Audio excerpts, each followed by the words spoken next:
साहित्य के क्षेत्र में कल्पना सृजनात्मक शक्ति है। कल्पना सूक्ष्म विचारों अथवा भावों को स्थूल बिंब के रूप में प्रस्तुत करती है।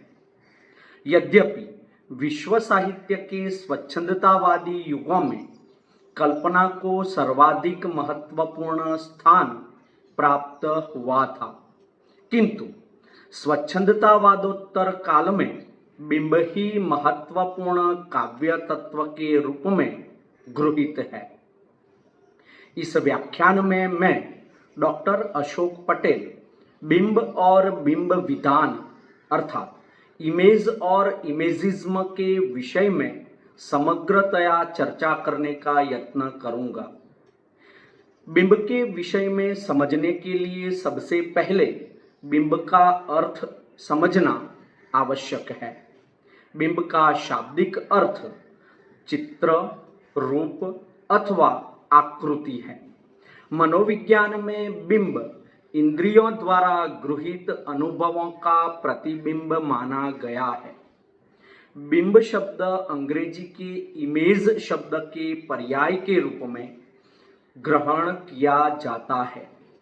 संस्कृत में बिंब शब्द का अर्थ प्रतिच्छवि, प्रतिछाया, प्रतिबिंबित आदि है। केदारनाथ सिंह के अनुसार अंग्रेजी के इमेज शब्द के लिए हिंदी में बिंब का प्रयोग सर्वप्रथम आचार्य रामचंद्र शुक्ल ने किया। वे यह भी कहते हैं कि जिस प्रकार अंग्रेजी के अनेक पारिभाषिक शब्दों के लिए उन्होंने हिंदी में नए पारिभाषिक शब्द गढ़े थे, उसी प्रकार इमेज के लिए बिंब शब्द की उद्भावना की थी। बिंब को समझने के लिए उसकी परिभाषा को भी समझना या उस पर बात करना आवश्यक है। साहित्यकारों ने तथा साहित्यालोचकों ने बिंब की अनेक परिभाषाएं की है। सीडी लेविस काव्यात्मक बिंब को शब्द निर्मित एक ऐसा चित्र मानते हैं जिसका संबंध किसी न किसी प्रकार के ऐन्द्रिक गुण से होता है। तो प्रसिद्ध बिंबवादी फ्रांसिस स्टुअर्ट फ्लिंट के अनुसार किसी क्षण विशेष में बौद्धिक एवं भावात्मक समष्टि बिंब है। एक अन्य विद्वान ने बिंब को ऐसा शब्द माना है जो इंद्रिय अनुभव कराने में सहायक होता है। कैरोलिन के अनुसार बिंब कवि के विचारों का लघु शब्द चित्र है। आचार्य रामचंद्र शुक्ल रसमीमांसा पुस्तक में लिखते हैं कि काव्य का काम है कल्पना में बिंब अथवा मूर्त भावना उपस्थित करना, बुद्धि के सामने कोई विचार लाना नहीं। डॉक्टर केदारनाथ सिंह के अनुसार कवि जब मानव मन के सहज, कृत्रिम, गतिशील, जटिल संवेगों का भाषा के जीवंत माध्यम के द्वारा शाब्दिक पुनर्निर्माण करता है तो उसे समीक्षा की आधुनिक पदावली में बिंब विधान कहते हैं। उनके ही अनुसार बिंब वह शब्द चित्र है जो कल्पना के द्वारा इंद्रिय अनुभवों के आधार पर निर्मित होता है। डॉक्टर नगेंद्र के अनुसार कल्पना की सहायता से शब्दार्थ द्वारा निर्मित ऐसे मानस चित्र को बिंब कहते हैं जिसमें भाव तत्व का सम्मिश्रण हो। डॉक्टर भागीरथ मिश्र के अनुसार वस्तु, भाव या विचार को कल्पना एवं मानसिक क्रिया के माध्यम से इंद्रिय गम्य बनाने वाला व्यापार ही बिंब विधान है। बिंब की विशेषता। उपर्युक्त परिभाषाओं का अध्ययन करने पर निम्नलिखित विशेषताएं स्पष्ट होती हैं। सबसे पहले बिंब एक प्रकार का शब्द चित्र है। बिंब का निर्माण कल्पना के द्वारा होता है। बिंब के निर्माण के लिए इंद्रिय आधार का होना आवश्यक है। काव्य बिंब का माध्यम शब्द है। बिंब चित्रात्मक होता है। बिंब इंद्रिय अनुभव से संबद्ध होता है। बिंब मानवीय संवेदनाओं से संयुक्त होता है। बिंब मूर्त होता है। बिंब शब्दार्थ द्वारा निर्मित होता है। बिंब के निर्माण के लिए कल्पना की सहायता लेनी पड़ती है। बिंब वस्तुओं के आंतरिक सादृश्य का प्रत्यक्षीकरण है। बिंब इंद्रिय माध्यम के द्वारा आध्यात्मिक अथवा तार्किक सत्यों तक पहुंचने का एक मार्ग है। बिंब एक अमूर्त विचार अथवा भावना की पुनर्रचना है। बिंब दो विरोधी संवेदनाओं अथवा अनुभूतियों का आंतरिक तनाव है। बिंब और प्रतीक में अंतर। बिंब और प्रतीक में भी गहरा अंतर है। यद्यपि बिंबवादियों ने प्रतीकात्मक बिंब और प्रतीकवादियों ने बिंबात्मक प्रतीक के भेद भी प्रस्तुत किए हैं, वास्तविकता तो यह है कि दोनों में मौलिक भेद है। सर्वप्रथम यह उल्लेखनीय है कि बिंब में वस्तुबोध हमेशा ही अभिधा में प्रस्तुत किया जाता है, जबकि प्रतीक में लक्षणा अथवा व्यंजना में। दूसरे, प्रतीक में शब्दों का प्रयोग हमेशा ही द्विअर्थक होता है, जबकि बिंब में एकार्थक। तीसरे, बिंब का प्रधान उद्देश्य एवं प्रधान लक्षण ही चित्रात्मकता होती है, जबकि प्रतीकात्मक कथन में वक्रता की प्रधानता रहती है। हाँ, इतना अवश्य कहा जा सकता है कि बिंब भी कालांतर में प्रतीक का रूप ले सकते हैं। बिंब किसी अप्रस्तुत वस्तु का मानसिक या काल्पनिक रूप होता है, जबकि प्रतीक में सदा ऐसी वस्तुओं का व्यवहार किया जाता है जिसके रूप और प्रवृत्ति से सभी परिचित होते हैं। बिंब का संबंध भाव और विचारों से होता है, जबकि प्रतीक देशकाल, वातावरण, संस्कृति, परंपरा आदि से जुड़ा होता है। बिंब विधान के अंतर्गत चित्रात्मकता है, जबकि प्रतीक विधान के लिए चित्रात्मकता अनिवार्य नहीं है। प्रतीक विधान वर्णनात्मक शैली में उपस्थित किया जा सकता है, किंतु बिंब विधान के लिए चित्रात्मक शैली होनी आवश्यक है। इन सब बातों के आधार पर हम बिंबों के वर्गीकरण के विषय में चर्चा करेंगे।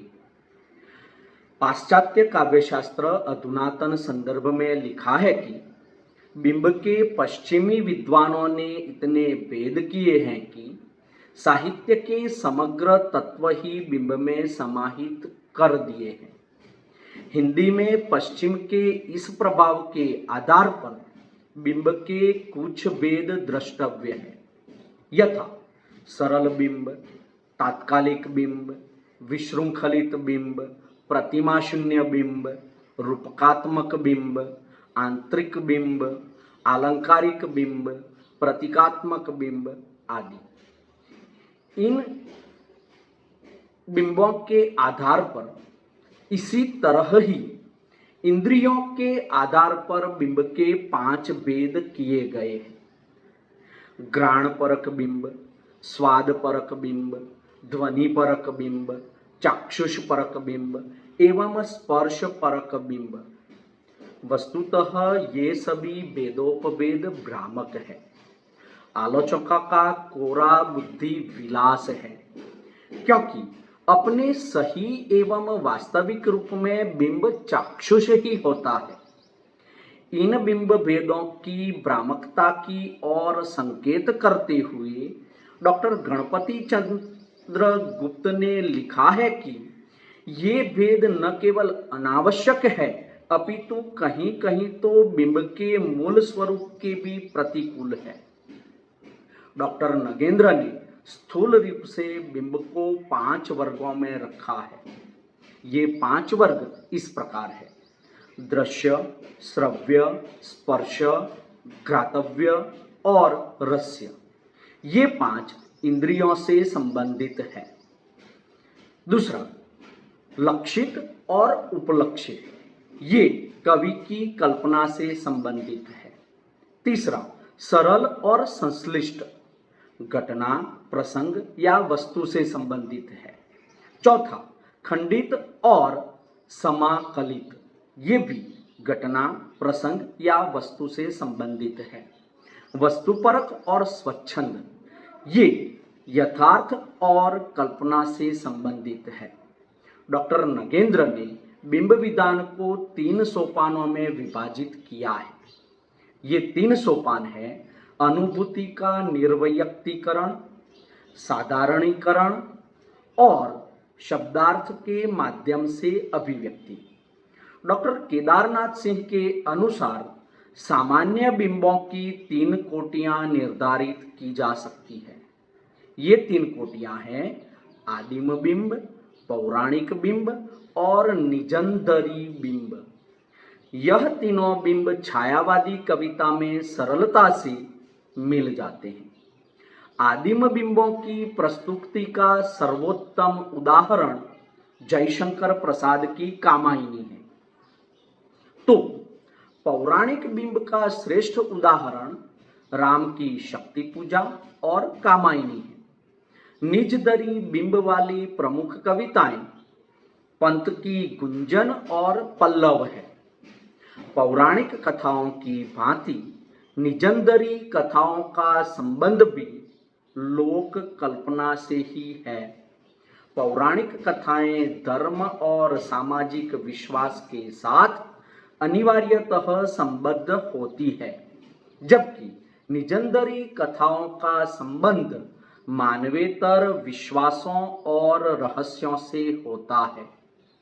निजंदरी के अंतर्गत परियों की कहानियां, नाराशंसी गाथाएं, भावात्मक शिशु कथाएं, चमत्कारपूर्ण गल्प, भूत प्रेत और जादू मंत्र की कहानियां आती है।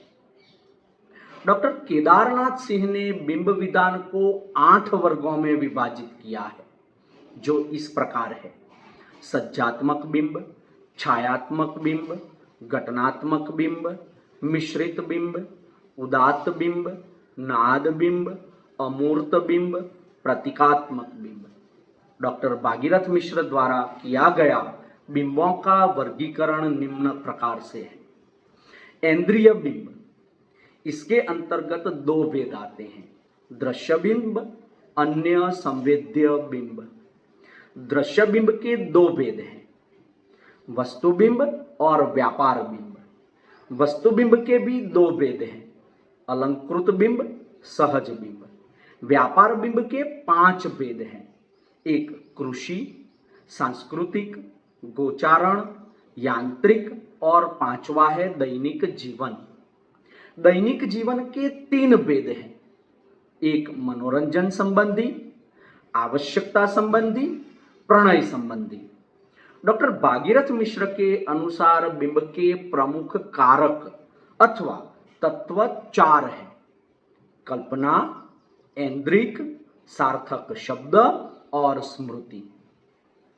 डॉक्टर भागीरथ मिश्र के अनुसार बिंब के कार्य भी 4 हैं, जो इस प्रकार है: काव्यार्थी को पूर्णतया स्पष्ट करना, भाव को संप्रेषित एवं उत्तेजित करना, वस्तु या घटना को प्रत्यक्ष करना, रूप सौंदर्य और गुण को हृदयंगम बनाना। बिंबवाद के महत्वपूर्ण तथ्यों के विषय में बात करें तो सबसे पहले बिंब सिद्धांत को शास्त्रीय रूप देने का सर्वप्रथम प्रयास 20वीं शताब्दी के आरंभिक दशक में हुआ, अर्थात बिंबवाद का उदय आधुनिक काल की घटना है।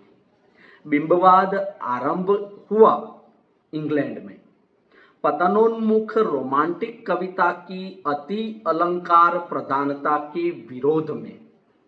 अंग्रेजी साहित्य के इतिहास में बिंब काव्यात्मक आंदोलन अपने बिंब संबंधित आग्रह के कारण बिंबवाद, इमेजिज्म के नाम से प्रसिद्ध हुआ।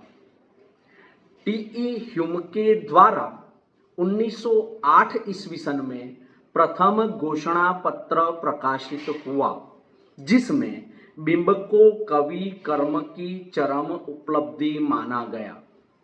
टीवी ह्यूम के द्वारा 1908 ईस्वी सन में प्रथम घोषणा पत्र प्रकाशित कविता पतझड़ है। बिंब का संबंध कवि के प्रत्यक्ष इंद्रिय बोध से है। इंद्रिय बोध का विषय होता है विशेष, अर्थात विशेष व्यक्ति, विशेष वस्तु, विशेष स्थान आदि। बिंबवाद के समर्थकों में एजरा पाउंड का नाम महत्वपूर्ण है। बिंब विधान को आधार बनाकर काव्य का समग्र अध्ययन करने वाले पहले अमेरिकी विद्वान हेनरी वेल्स है। हिंदी में बिंबवादी अवधारणा की सर्वप्रथम विस्तृत व्याख्या डॉक्टर केदारनाथ सिंह ने की। केदारनाथ सिंह ने बिंब को काव्य मूल्यांकन के एक महत्वपूर्ण मानक के रूप में स्थापित किया। आधुनिक हिंदी कविता में बिंब विधान पर सर्वप्रथम विचार और वैज्ञानिक ढंग से अध्ययन करने वाले डॉक्टर केदारनाथ सिंह ही है। डॉक्टर केदारनाथ सिंह के अनुसार सर्वप्रथम स्पष्ट शब्दों में बिंब विधान की चर्चा और आधुनिक अर्थ में बिंब का प्रयोग आचार्य रामचंद्र शुक्ल ने ही किया। हिंदी आलोचना के क्षेत्र में बिंब शब्द के प्रथम प्रयोक्ता और व्याख्याता आचार्य रामचंद्र शुक्ल ही है। आचार्य रामचंद्र शुक्ल रस मीमांसा में लिखते हैं कि बिना बिंब ग्रहण के अर्थ ग्रहण हो ही नहीं सकता तथा बिंब स्थापन को काव्य निर्माण का मुख्य उद्देश्य मानने के लिए बाध्य हुआ है। वे यह भी लिखते हैं कि बिंब जब होगा तब विशेष का होगा, सामान्य या जाति का नहीं। आचार्य महावीर प्रसाद द्विवेदी ने बिंब विधान को चित्र विधान माना है। पल्लव की भूमिका में सुमित्रानंदन पंत ने बिंब के लिए चित्र भाषा शब्द का प्रयोग किया है। महादेवी वर्मा ने बिंब को भावनाओं का चित्रण माना है। सीडे लेविस ने बिंब को व्यक्ति निर्मित पुराण कहा है। डॉक्टर नगेंद्र के अनुसार बिंब का निर्माण सक्रिय या सृजनात्मक कल्पना से होता है और इसके मूल में राग की प्रेरणा अनिवार्य रहती है।